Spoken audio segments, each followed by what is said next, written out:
soo dhawaada asxaabta qaaliga ah hadda ayaan garoonka ka soo baxay ciyaarta maanta waa kululeed ciyaar dib camal u karkaraysa eeda ku yiri waxa way Banaadir iyo Galmudug maanta waxa la isku haray malahay waa la isgaraacay cagaha la iska tumay laakiin waxa raysay kooxda fiicneed aniga waxaan rabaa maanta in cagaha wax ka tumo waxa ila fadhiyo wariye Cabdu Feene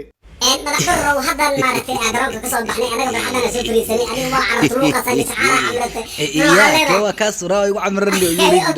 waa ka wariidina dhibana dadku waxa ku weydiinaa Galmudug ka waran nimanka la yiraahdo Galmudug ka sheekay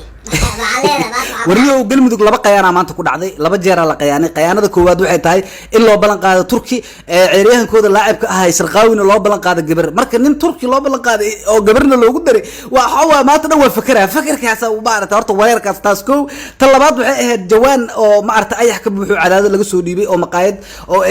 ka cunteynayeen u tiirsanay oo la rabay in loo kariyo ku wareey xamar intay xadeen barambara ka soo buuxsheen jawaankii ayaxay way soo daadiyeen jawaan barambaradii loo kariyay nimanka marka niman barambara ka dhargeen banooni ma wadi karaan abu waxa way neeftuur iyo waxay ka bixi waayeen calooltaag ka bixi waayeen garoonka soo galeen ase waxay u dheelayeen sidii jinni magaad ka dharga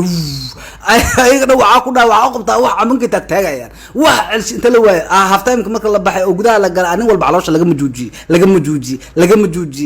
majuuji markaas tababarihi oo Galmudug Axmed Tahliil intuu xanaaqo wuxuu sabay isla markii wuxuu dalbay garaafooyin waaweyn iyo caagada waaweyn hal ugu qaso yiri kaloriin iyo liin iyo biyo qaal isku qaso yiri hal cabsiina ma kana shumaane dhag waa la sii isla markii shumaane ku waasheen garoonka soo galeen Galmudug tii hore ma ahan Banaadir waa la sigaa ku dhahay penalty la gaarsiiyay xeeka ku taray penalty bay qaarade reebagaalkan waa ogtiin jidadkay ku dheelaan rigoor nimanka rigoor shaqadooda ma aha waa laga wada qabtaa ku dhaado